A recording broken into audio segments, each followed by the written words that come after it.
what else? What's another thing? Natural sciences like biology or chemistry or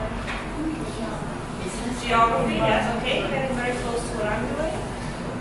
All right, so thank you. It's nice for me to know who I'm talking to. Yes, my name is Anika. I like to say du to me, but if you would, Ms. Meenken.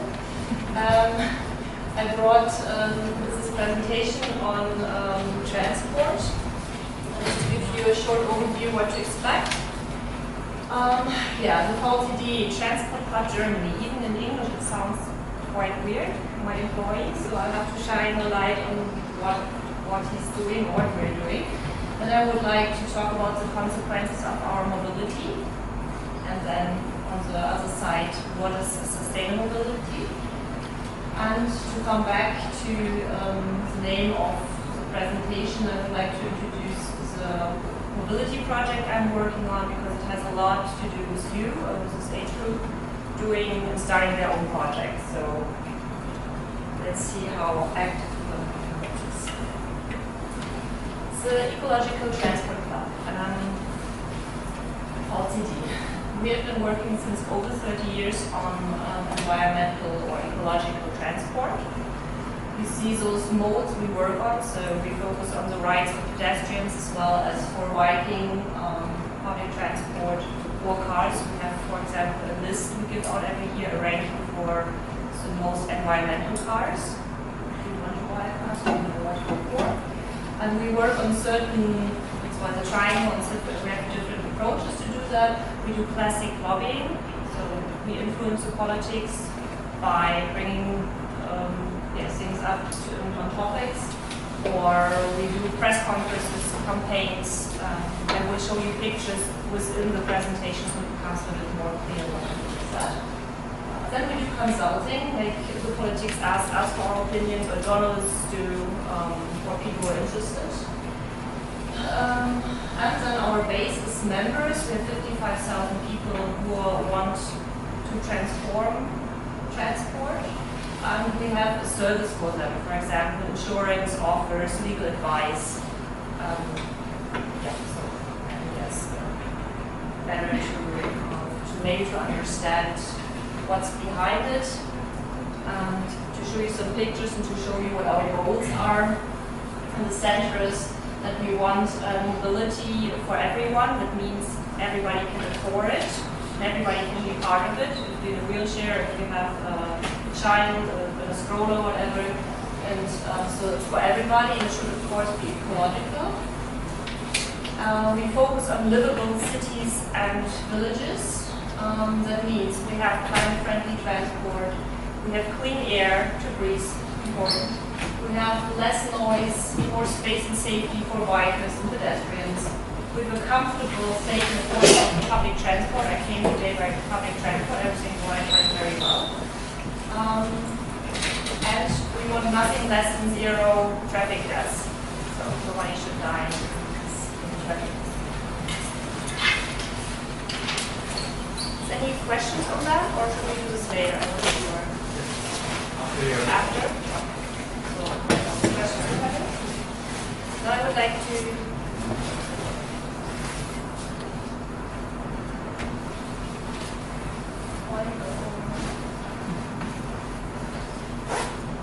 I don't really mind walking back and forth, but it's not working.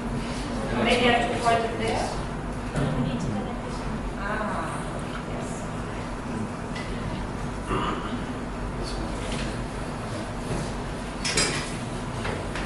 Well, consequences of mobility. If we start talking about, I'm just waiting till it works and then I try and see. Does anybody know what a model split is? It's not so surprising, but I just want to make sure that I don't tell you something what you already know. And model split is a very important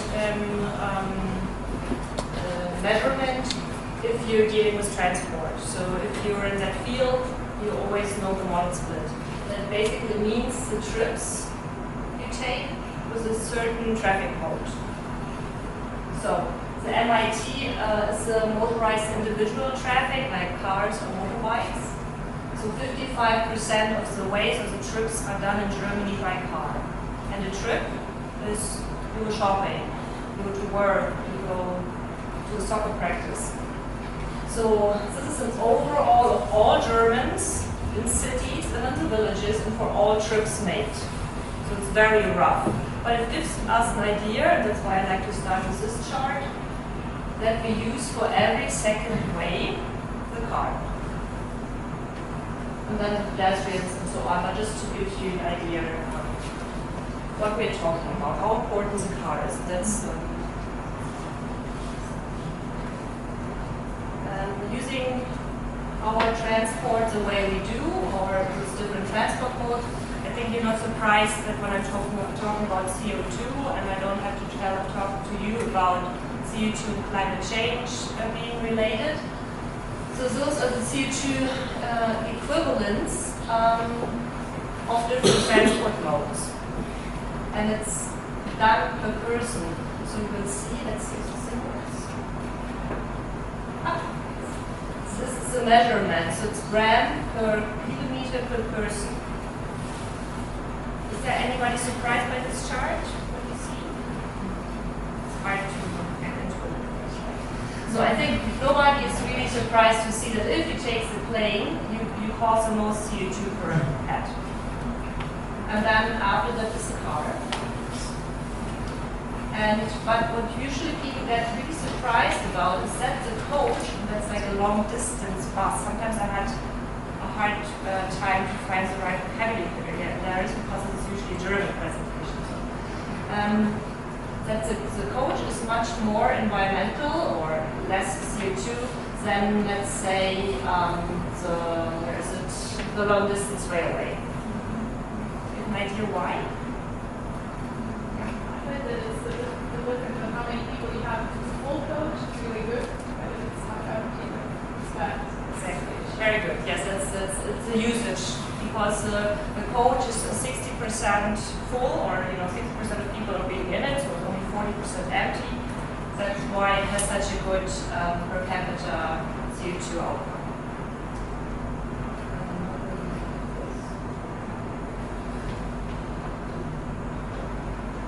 Going to work, it's all right. So, greenhouse emissions. Let's stay a little on the CO2 topic. The third biggest cause is transport. So 80% of the total emissions in Germany are caused by transport. It's after energy industry. It's the highest, it's producing our energy, and this is just normal industries. But the biggest problem is this here. Since 1990 to 2014, so 24 years, in the transport sector, we've been only able to save 2% of CO2. Like, so the others are doing all right, but in transport not. And the more accurate numbers, or the latest numbers from 2017 and 2018 are even higher. So for the first time, we have more CO2 than before we tried lowering it. And that's a big problem because we signed a treaty, a climate treaty. We have to save up to 2050 95% of the CO2. And traffic is supposed to save till the transport sector is to save 95 to 98 million tons up to 2030. So that's a big challenge, and I'm always open for suggestions for people.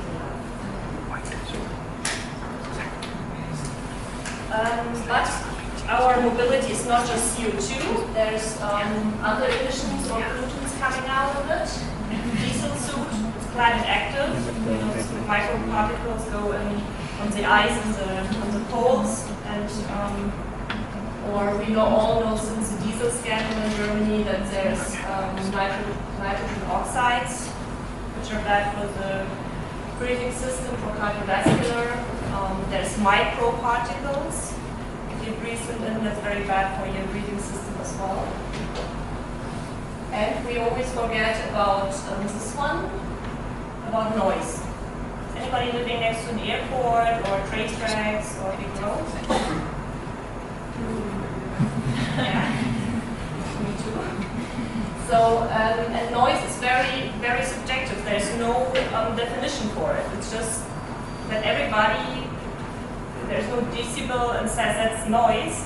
It's like what you personally think is noise. That is the definition for it. I just can say that 58% of the Germans are bothered by traffic noise. And noise can lead to stress and cardiovascular problems as well. What else?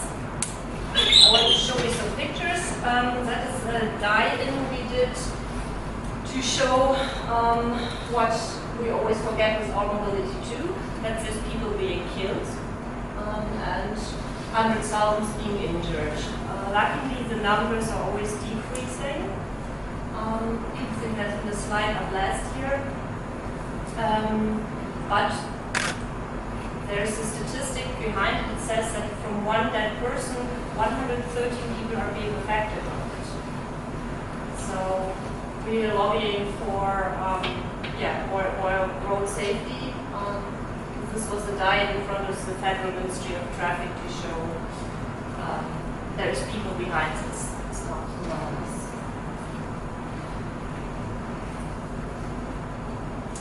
Space is another part we like to forget. It's like the elephant in the room. Nobody thinks about when we look at our cities. That's a car or traffic needs infrastructure, and so far it's usually very unfair distributed. The chart on the right is students in Berlin measured the infrastructure. They measured how much space do the cars have, like for roads, parking spaces, how much the pedestrians, bikes, and so on. And so it came out that 58% of the space in Germany, in Berlin, is for the cars. But the model splits, the people use the car is only 30%, so every third way, so there's no relation to this number, especially if you look at this, bikers only get 3%, and every 10th way is that way. I really like this graphic just to show what it means if you want to transport 70 people. You can do it in 70 cars, because statistically 5 persons sit in a car. You can do it with one coach or with one bus, and you can do it with 70 bikes.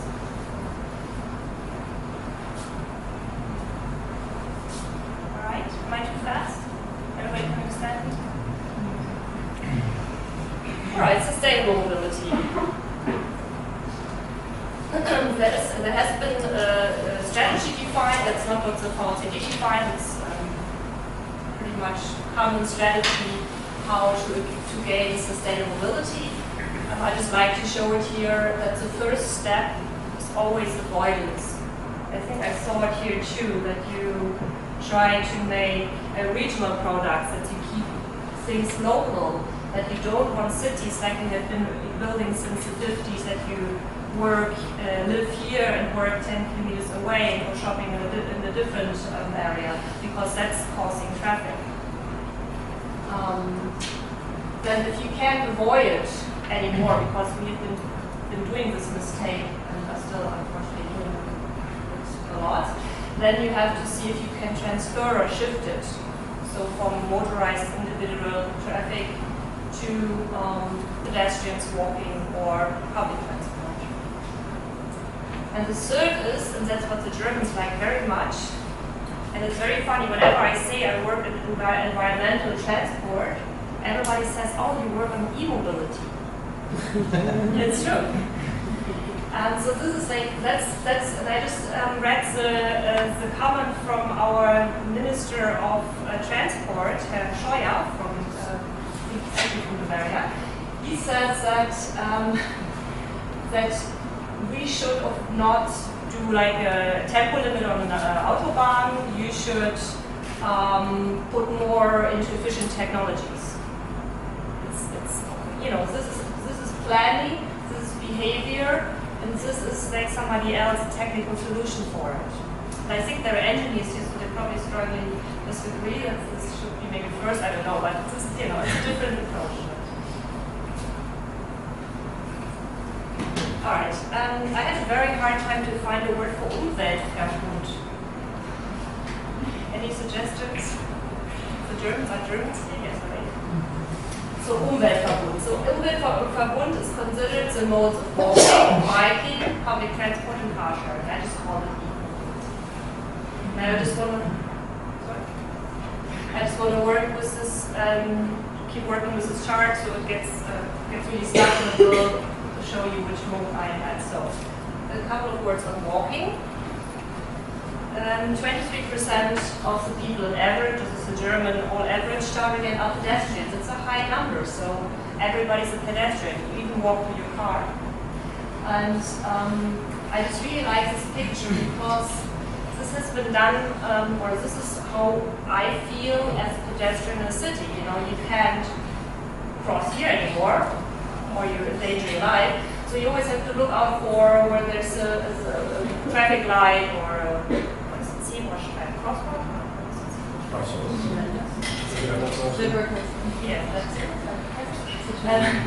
So this is how it feels like. This has been passed by law. They used to be able to just jaywalk wherever you want, but then the first priority in the 50s came to say that the roads are cars, or therefore the cars, and the top priority is to make the traffic as fast and fluent as possible. So they changed the laws, and since then, ever then, it has been like that for pedestrians.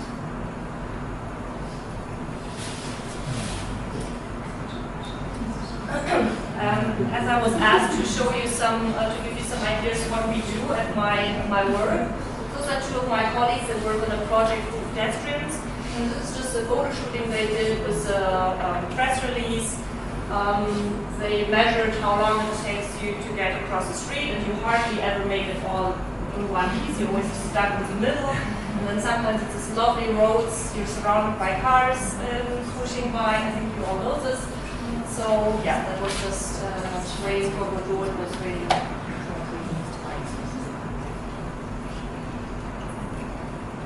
biking. My favorite transport mode. It's the field I work in the university. Yeah, all my colleagues work on different topics, so I work on bike and mobility education.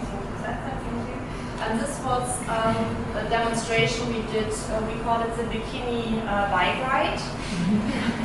So the first Germany was last year. It was lots of fun. It was beautiful weather. And it was just protesting. We stopped at, this is always you always see this building that's the Federal Ministry of Transport. Just to say we have rights for many. It's important to watch out for us. And we did it. There's a World Naked Bike Ride. I don't know if you know it, but funny, in Germany it's forbidden to be naked. Yeah. So we had to find something. And I know in America, in the United States, I saw them there naked, but it's really weird for me that the Germans say, because usually people are not so naked to say there. But here we had to wear a bikini or like swim trunks. There's a second one coming if you want to join. Oh, I forgot what I wanted to say. Anyway, I just wanted to say that biking is cheap and it's fun and it's healthy and you don't need much space for it and there's no noise and there's no pollution. So many advantages.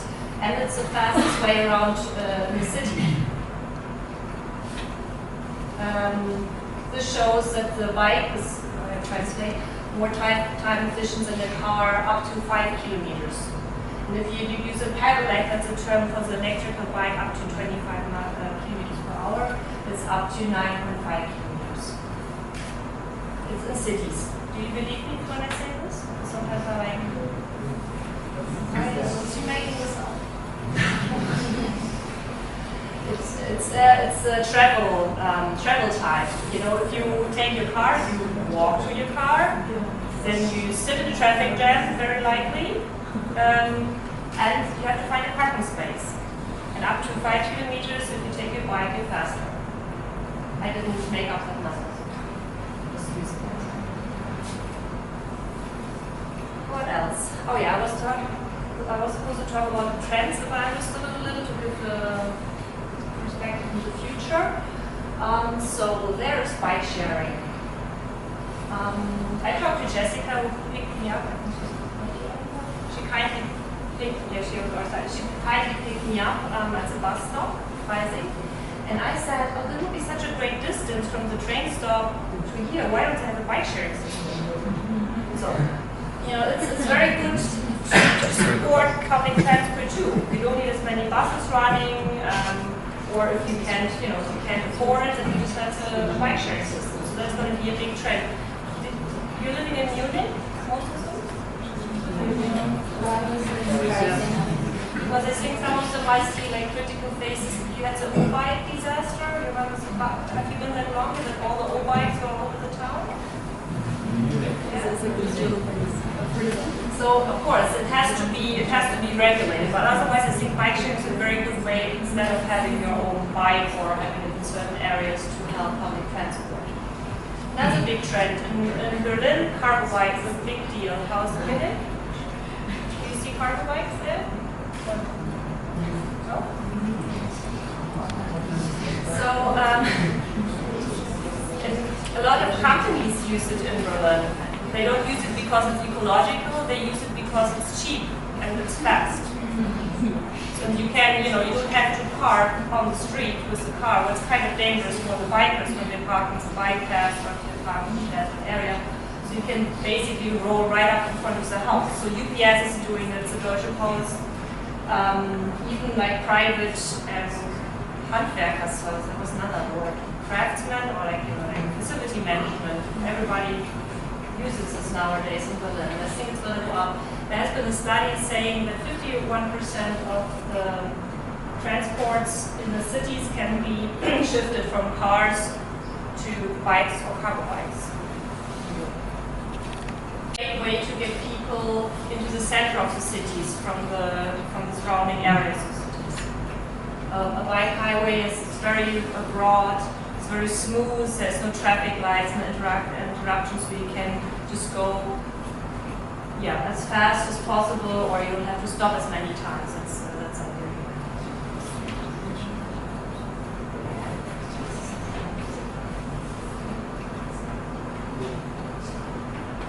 How much do time?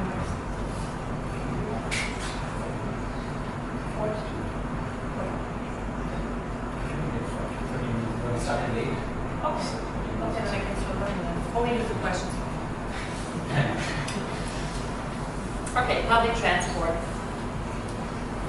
Public transport is, or should be, or no, it's a big part of public service. It's like öffentliche Daseinsvorsorge, we say in German. I don't know what that is in English as well.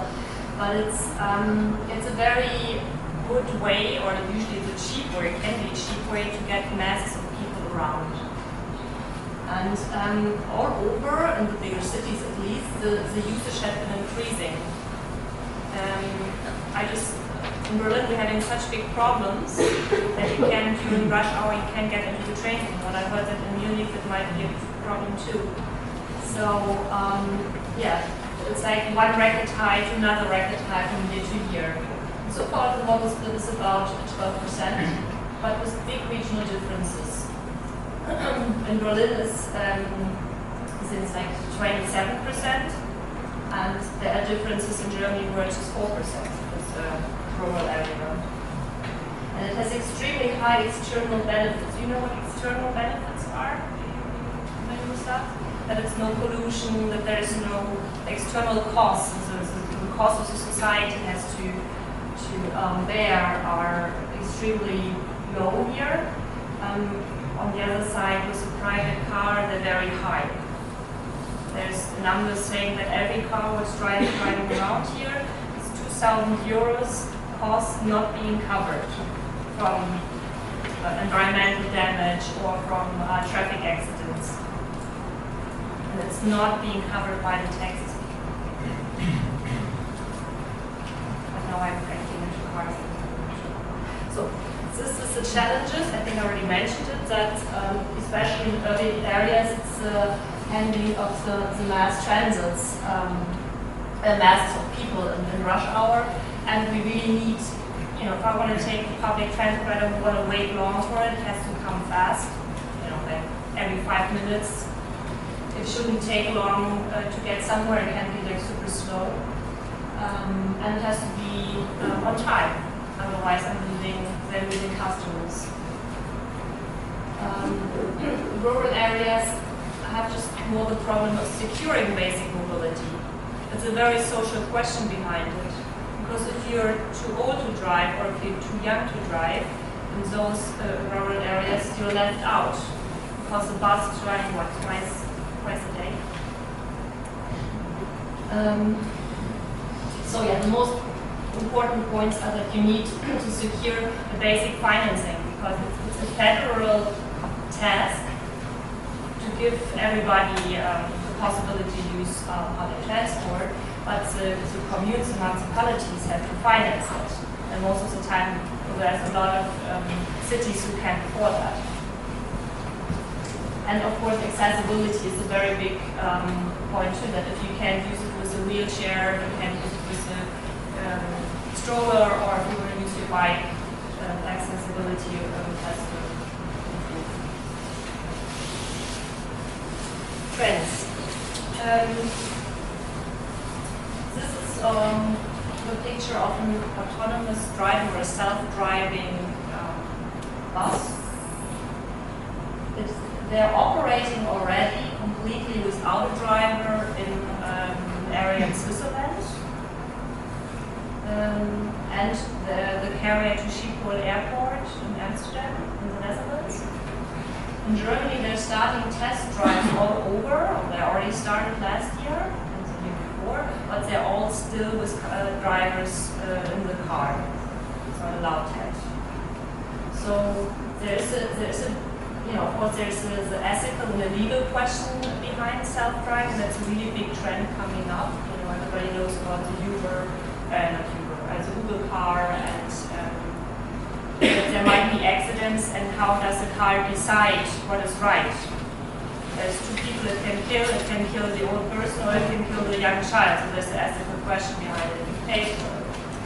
And there, of course, this can be a big chance for public transport, for environmental mobility, if it helps as a carrier much more flexible, like part of the public transport. But if we think of a self-driving car as my private office where I sit and it drives me to work, and I can do whatever, I can write emails and I don't even have to pay attention. Then my car drives back and home and picks me up later after work. Then we don't lose cars. It's going to be the same. So it's going to be very interesting where the trend is going to go, which direction. It could be very good, or it could be bad. Another trend which is connected is all digitalization. It's called multimodality. Multimodality means like what I did today. I took my bike to the subway, then I took the S-Bahn to the train station, then I took the ICE, then I took another S-Bahn, I think, and then I took the bus. So there's different transport modes, and instead of just using one way, it's multi-modality. And the idea is to connect that in a mobility station, that you have not only a subway stop, you have a tram stop, a bus stop in one, but you also have car sharing or your bike sharing, and if possible, all in one ticket. I think they have it in München Freising. I think I tried that there. So it's going in that direction.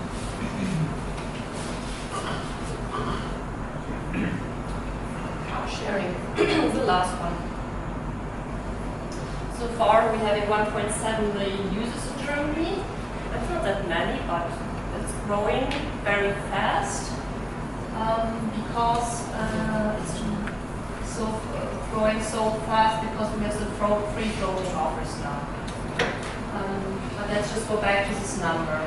The prediction says over 2 million in 2020. When we talk about car sharing, there's three different types. There's the private car sharing. Does anybody have any idea what that would be?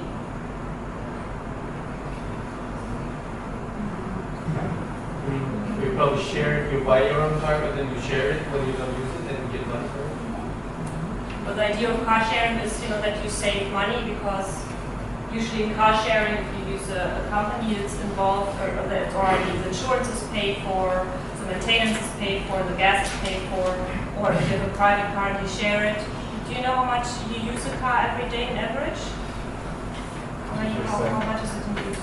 Oh. Like 2%. Give me an hour. From 24 hours, how many hours do you use it?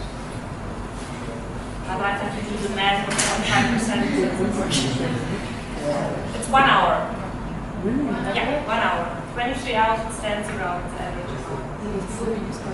So the idea behind the private car sharing is that it already happened 20 years back with the contracts where if you want to ask your neighbor or your friend to use the car, but you have a legal contract behind it.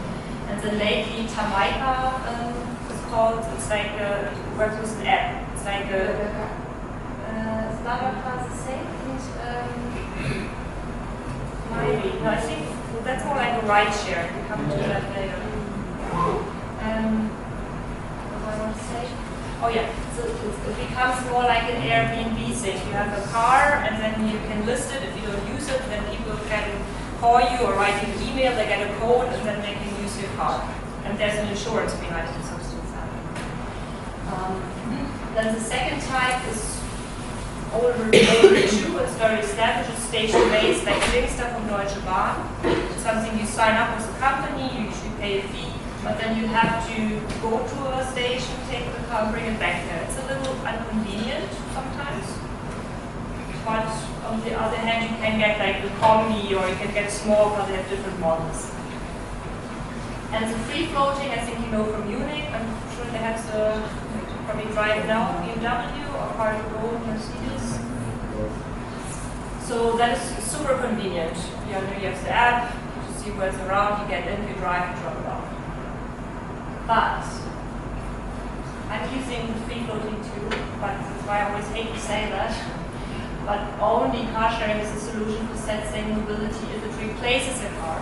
And studies show that only those two are replacing cars. The free floating offer doesn't.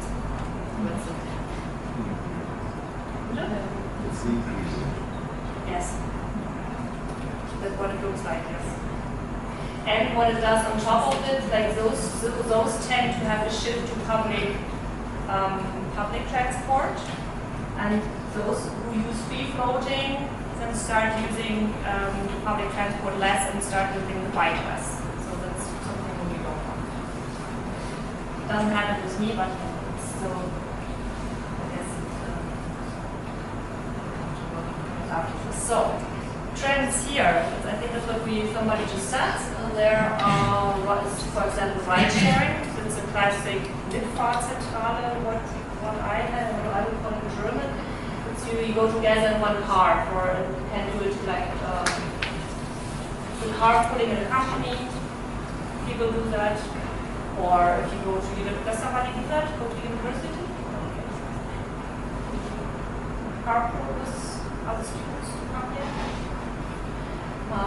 So yeah, that's pretty established, but they make it, of course, more modern. You have an app for it, and you can see if there's a ride free. It's much easier since 10 years ago. Then this was a newer type, there's ride selling. It's like a new form of a cab, of a taxi that just Uber is doing in the States.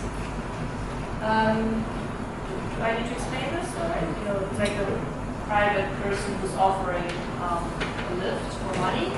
And the problem is that studies just showed in New York that Uber has a very bad effect on the public transport there. Because New York has a pretty good public transport, but it shows that since Uber came on the market, there has been more traffic jams and less people using public transport. So that's, in Germany we have high regulations so far, they're not allowed to be part of it. In Berlin they started the bike sharing. Do you have bike sharing? Uber has a bike sharing in Munich? Yeah. So red bikes for jump? Die Munich VG does it, like the Verkehrsclub. But they do it with Uber? No, they don't do it. Okay, so I think that's how they try to get into the German market. And then we have the on-demand ride sharing. That's something new too, or newer too. It's meaning that there's a certain service, like in Berlin, it's the Bergkönig. They go on certain trips, and you see, oh, I want to go to the train station, but I don't want to pay for a regular cab. And I see there's still a seat open, then I join, and I don't have to pay so much.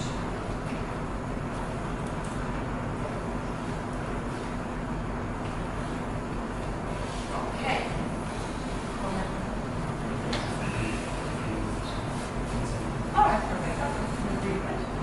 So this is about, I'm going to stop by giving you all this information about sustainable mobility. We will talk finish about the project I'm head of. It's called Do It Yourself, Your Mobility Project. And it's been funded for 3 years by the Ministry of Environmental Affairs. The target group is pretty much what's sitting here age-wise. Can be 16 to 30, but we always have to give them some kind of numbers if you want money from them. And the goal is to empower, that you can develop your ideas and realize your ideas into real projects which promote public transport widely or more.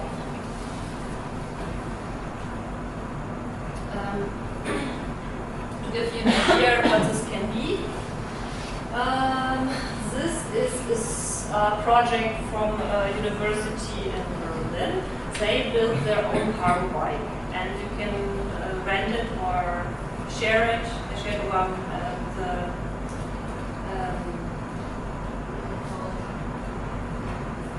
they have an organization at the university who does it where you can go and you just can get the cargo bike. So we helped them to buy the components. We designed the sticker for it, so they can put the sticker up on the university, so people know about it. The asphalt. Since those is my favorite project so far. This is Elias. He called me last year in November and said, I have this idea. I would like to use cargo bikes to bring warm clothes and warm coffee to homeless people. So, he says it's much more direct. You can go to parks, you can go under bridges, and you don't use a car which has an ecological approach to it. And so, I thought that was a really great thought, and I couldn't believe that anybody before hasn't thought about this. So it has been a huge shift. They're going twice a week and delivering, you see, isomatten or warm clothes or coffee. And we helped them to find sponsors for it. They did a crowdfunding campaign, so they got 2 bikes. We helped them to build up a web page. I think you got ideas what we can do. This is money of the federal ministry. What else? I'm not going to tell you about everything, but this is another nice one. It's called One Night Tent, and the basic idea is Airbnb for your garden. Like if you want to go camping in Germany, you're not allowed. You can just throw your tent up and can camp, like in Scandinavia. So those 2 said, let's do like an offer when you have a garden or an open space where people can camp.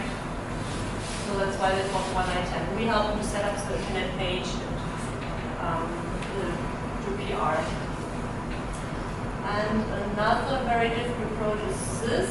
They build, it's hard to see, they build out of bikes a disco, a club, or the pedaling supports the sound system. So we helped them to do that and try to throw parties with Sorry, this one's already taken. If you speak German, unfortunately this web page is only in German, but there's the web page. And we have always different offers. You can work as a promoter for us, or we're looking for a trainee right now if you want to come to Berlin. We're looking for bloggers. We have offers called Abschlussplätze. It's for graduate students. So if you want to write your bachelor or your master thesis, we help you with it. Give you input, correct it, find whatever you need to to get it done. Or you can come visit us on our Congress. It's on the 5th and the 6th of September in Berlin. It's interactive. It was a lot of fun. Richard Özdemir, that's the green politician, I don't know. The Germans might know him. He was there, and yeah, so we're going to do that again.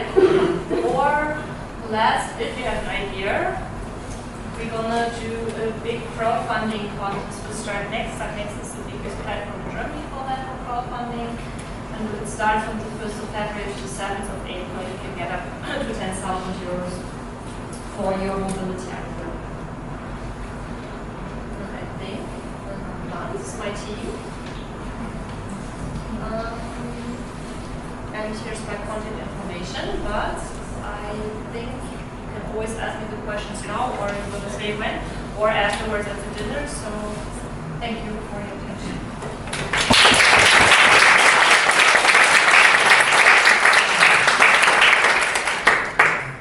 If you have questions, we can take the questions.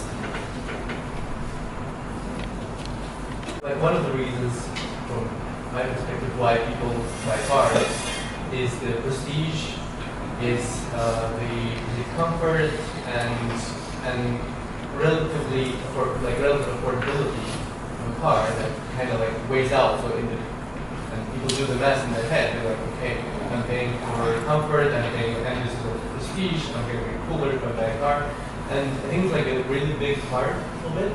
And I was thinking either like, is it really a big part, or is it my imagination? And if it's a big part, what can be done about it, and what is done about changing the mindset? I'm just going to ask right away that I don't remember. I know that you wanted to say. Yes, it's still a prestige, of course. In bigger cities, I have been observing a big trend towards bikes.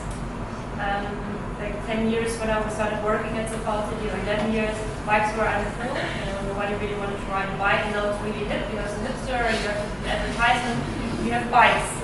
There is a shift, and but still, of course, it's prestige. It's something people want, and you won't be able to change it about the costs. I think people aren't aware how much a car costs. Does anybody have a car? You can say it. I'm not do you have an idea how much a car costs a month? I don't have a car, but my partner has a car, and I use his car. I use it to commute from Nuremberg to Freising. And with the current fuel prices, it is cheaper to drive his car than to take the train. It's also more convenient. It would be a 5-hour trip versus a 3-hour round trip. And so, yeah. Do you know what a monthly costs? Do you have an idea what he would pay for it? I only commute twice a week, so I wouldn't be able to say daily. 300 to 400 at least. Per week. At least. Small. Per month.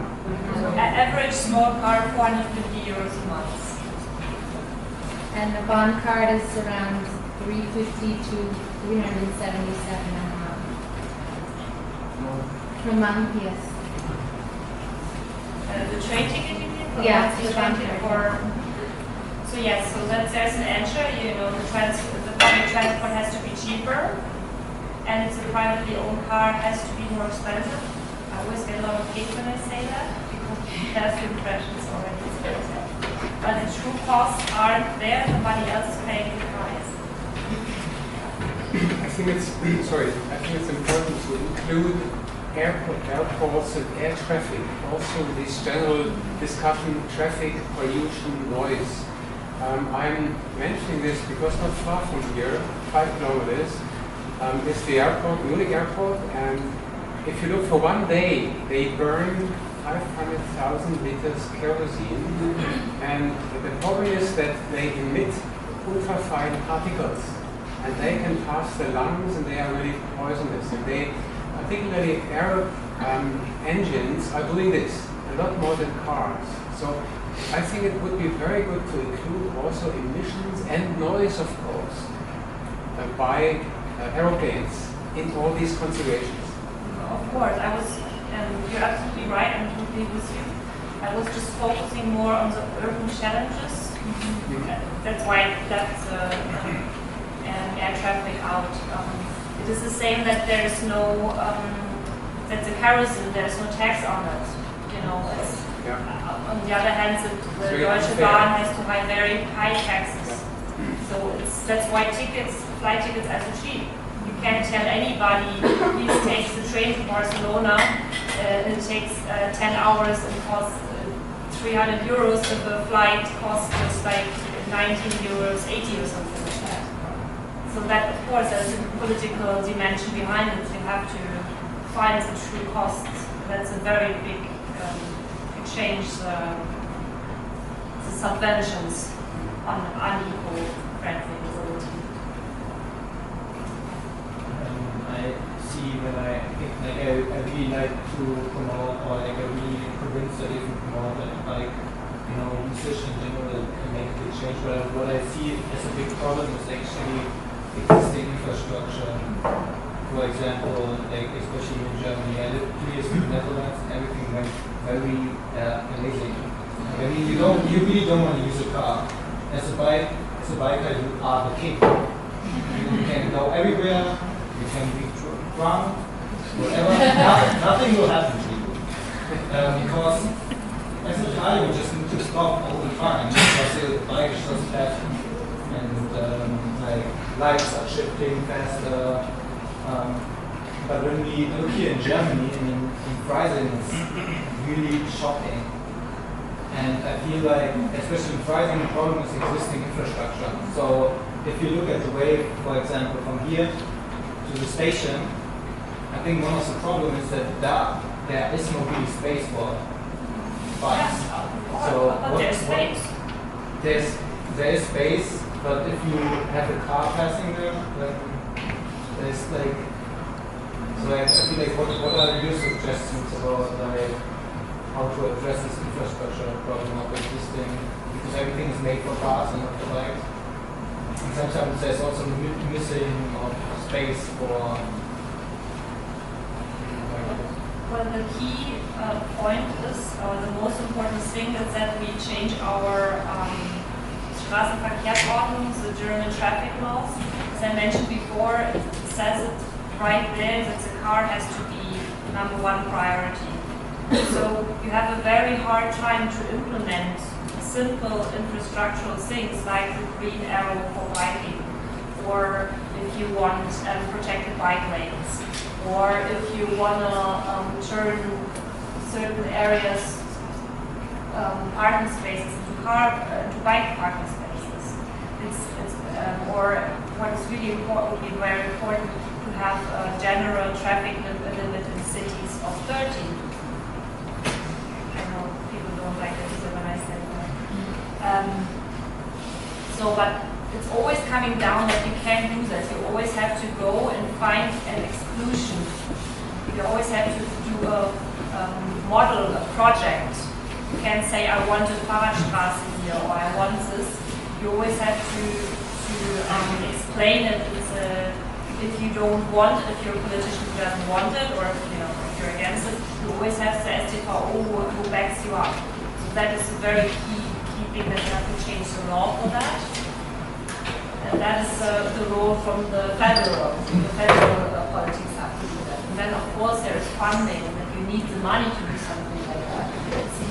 We need more space, we have to distribute this space more equally. But if you tell somebody the parking space has to be gone in front of your house, you know what an outrage is? People take it super personal. They think it's their given right have a parking space where I can park up to 10 bikes. They think it's their right to have it, and then it's public space, it's for everybody, but it's used by one private car, and it's a lot. It's in our heads. We have to change a lot. The laws have to change a lot. We need money for infrastructure, but it's changing. It's coming. People more and more accept it. They say that we don't want the car so dominant in our cities anymore. It's coming there. It's a long way, but I see it.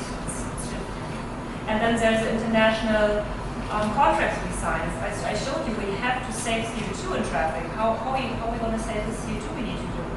Otherwise we're going to break, we're already not going to reach our goals through 2020. Before that, we take one more question and then carry the discussion towards after the networking thing. Because we are going to be short of time. So we take one more question now. I think you already, I answered already one of your questions, right? No, So you I was addressing a question. You addressed a question about, thank you, I was like, your face was familiar. Okay, then I'm sorry, then I'm going to have her question. I'm going to try to make a, since I only get one, or try to wrap up the question into one. I was interested in knowing where funding from the government comes from for biking infrastructure, like if it comes from revenues from vehicle taxes, or if it comes from, like where exactly the funding comes from, and where do you see opportunities to generate more funding for biking infrastructure? Because basically, if the government isn't funding it, it's going to happen. Yeah, it's not coming from tax money because the taxes car users pay aren't covering the costs, but not by far.